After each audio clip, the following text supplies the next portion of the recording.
నమస్తే శ్రీమాత్రే నమః శ్రీ గురుభ్యో నమః. మనకి ఖగోళ శాస్త్రంలో ప్రతి గ్రహము నిరంతరము చలిస్తూనే ఉంటాయి, వక్రగతిలోను సక్రగతిలోను.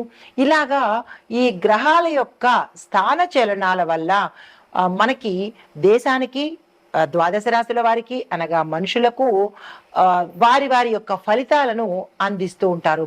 అయితే ఇప్పుడు మనకి జూన్ నెలలో రెండు వస్తున్నాయి. ఒకటి శని తిరోగమన దిశలో స్వరాశికి వెళ్ళడము, ఇక రెండవది అంటే ఇప్పుడు ప్రస్తావించేది జూన్ నెలలో, రెండు మనకి జూన్ నెలలోనే జరుగుతున్నాయి.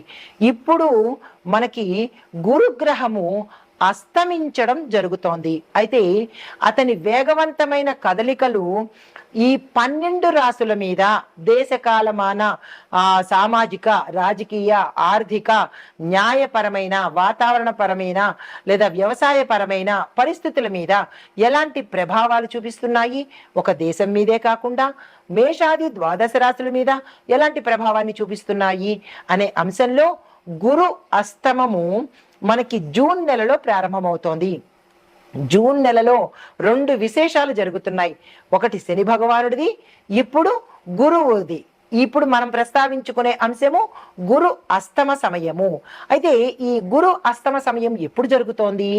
జూన్ 9వ తారీఖున 2025 గురుగ్రహము మిథున రాశిలో అస్తమిస్తున్నాడు. ఎప్పుడైతే ఇది జ్యోతిష శాస్త్రంలో ఈ అస్తమయాన్ని శుభప్రదంగా మనం పరిగణన చేయము, ఇది ఒక చెడు క్రియగా మనం పరిగణలోకి తీసుకుంటామన్నమాట. అయితే ఎందుకు అంటే కనుక గురువు ధర్మము, జ్ఞానము, ఆర్థిక స్థిరత్వానికి కారకుడు అనమాట. ఎప్పుడైతే ఇతను అస్తమించాడో కొన్ని కదలికలు మంచిగా ఉండబోవడం లేదు. అవి ఏమిటి అనేది చూద్దాము. అయితే ఈ గురు కదలికలు మనకి 2025 గురు మే 15న మిథునంలో ప్రవేశించాడు. గత నెల 15వ తారీఖున మిథునంలోకి ప్రవేశించి ఈ జూన్ 9న మిథునం నుంచి కర్కాటకంలోకి మారుతూ ఎప్పటి వరకు ఉంటాడు? డిసెంబర్ 4వ తారీఖు వరకు, అనగా June, July, August, September, October, November, December 4వ తారీఖున మళ్ళీ మిథునంలోకి రివర్స్ లో ట్రాన్సిట్ అవుతాడనమాట.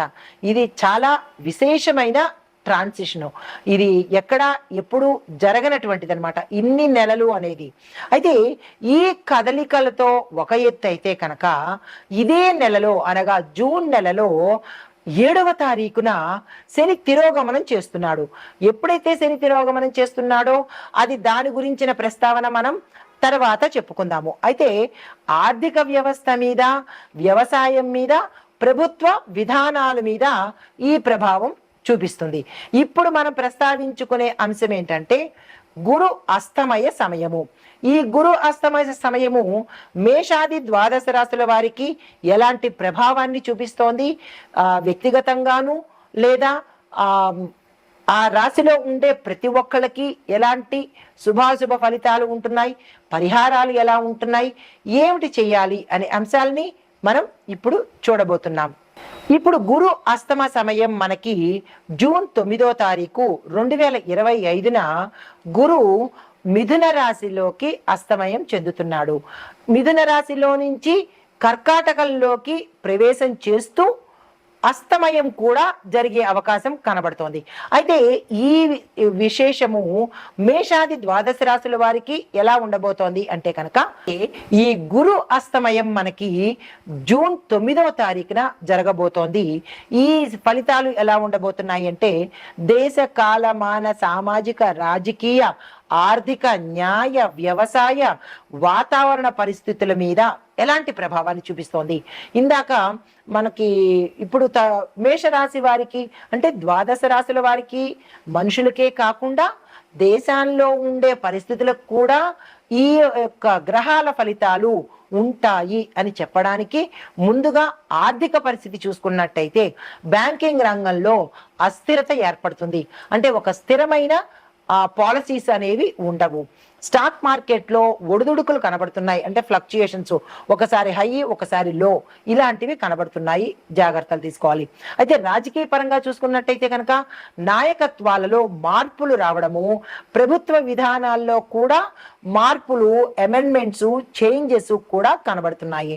అయితే వ్యవసాయ పరంగా చూసుకున్నట్టయితే కనుక వర్షాభావము, కొన్ని చోట్ల వర్షం ఉండడము, కొన్ని చోట్ల వర్షం లేకపోవడము, పంటల దిగుబడిలో తగ్గుదల కనబడుతోంది. అంటే రైతులకు ఇది చాలా కష్టమైన కాలము. 100 బస్తాల దగ్గర 50 బస్తాల పంట మాత్రమే వచ్చే స్థితి కనబడుతోంది. బికాజ్ ఆఫ్ మనకి వర్షం లేకపోవడం వల్ల దానికి రైతులు ప్రత్యామ్నాయ మార్గాలు తప్పనిసరిగా చూసుకోవాలి. అయితే వాతావరణం పరిస్థితి చూసుకున్నట్టయితే కనుక సునామీ రావడము, తుఫాన్లు వంటివి ప్రకృతి విపత్తులు, ప్రకృతి వైపరీత్యాలు యొక్క ప్రమాదము మనకి పొంచి ఉంది, జాగ్రత్తలు తీసుకోవాలి.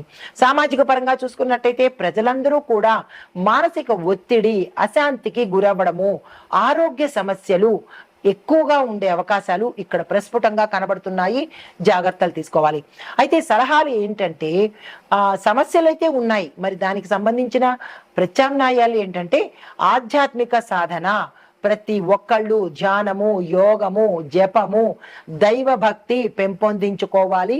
మోసాలకు దూరంగా ఉండే ప్రయత్నం చేయండి. నమ్మిన వారిని మోసం చేసే ప్రవర్తన నుంచి మార్చుకోండి. న్యాయబద్ధంగా ఉండే ప్రయత్నం చేసుకోండి. శని భగవానుడిని ఎప్పుడూ గుర్తు పెట్టుకునే ప్రయత్నం తప్పనిసరిగా చేసుకోండి. అయితే ఆరోగ్య సంరక్షణ చేసుకోవాలి అంటే కనుక ఆహారంలో నియమాలు పాటించండి. ఎక్కడ పడితే అక్కడ తినేయకుండా, ఏది పడితే తినేయకుండా ఆహారంలో నియమ నిబద్ధతలు పెట్టుకోండి. తరువాత వ్యాయామం చేయండి, ఎక్సర్సైజ్ చేయండి. తినేయడం పడుకోవడం కాకుండా, లేదా అంటే తినేయడము ఊరుకోవడం కాకుండా శరీరానికి తగిన శ్రమను ఇచ్చే ప్రయత్నం చేసుకోండి. అయితే ఆర్థిక నియంత్రణలో ఎలా చూసుకోవాలంటే కనుక ఖర్చులను నియంత్రించుకోండి, పొదుపును ఎక్కువగా పెంచుకునే ప్రయత్నం చేసుకోండి. తర్వాత సంబంధాలు, రిలేషన్స్, అది ఫ్రెండ్స్ కావచ్చు, కుటుంబంలో కావచ్చు, ఎవరైనా కావచ్చు, సంబంధాలని పరిరక్షణ చేసుకునే ప్రయత్నం తప్పనిసరిగా చేసుకోండి. కుటుంబంలోనూ స్నేహితులతోనూ సమయం ఎక్కువగా గడిపే ప్రయత్నం చేయండి.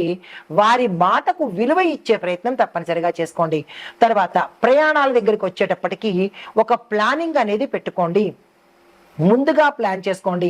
ఈ సమయానికి వెళ్ళాలంటే ఇలా వెళ్ళాలి. దీంతో పాటు జాగ్రత్తలు కూడా తీసుకోండి.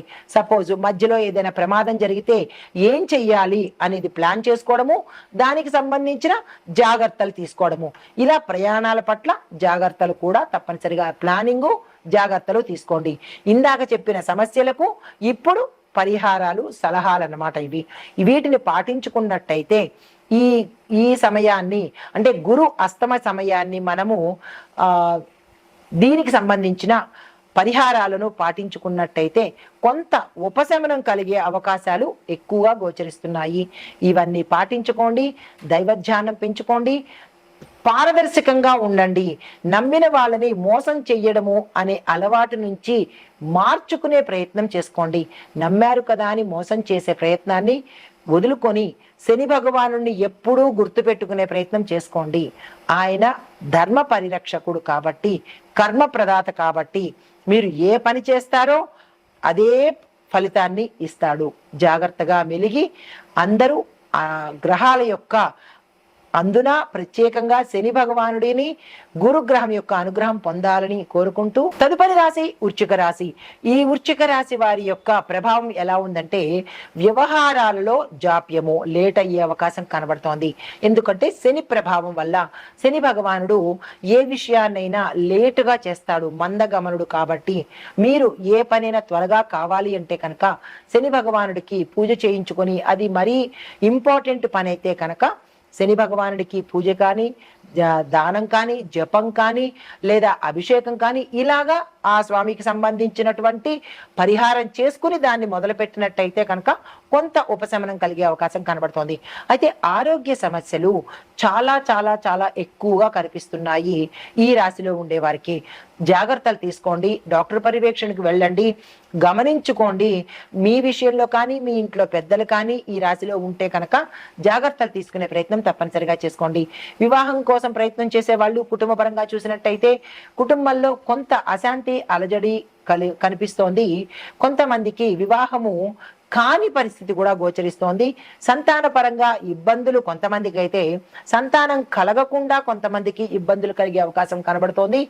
ఇది ఎందుకు ఏమిటి అనేది విచారణ చేసుకుని దానికి సంబంధించిన పరిహారాలు చేసుకున్నట్టయితే కొంత వెసులుబాటు కలిగే అవకాశం కనబడుతోంది. అయితే మీకు చెప్పదగిన సలహా ఏంటంటే, ఆరోగ్యం మీద దృష్టి పెట్టండి మొదటిది.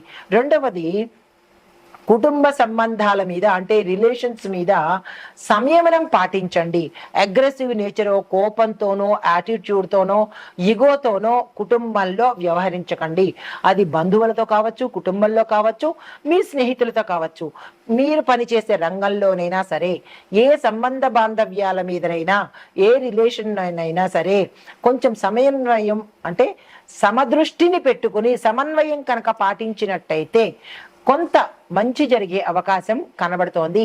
ఇది మాత్రం తప్పనిసరిగా చేయవలసిన పరిస్థితి. ఇది గోచార రీత్యా చెప్పదగిన ఫలితాలు, పరిహారాలు, సూచనలు.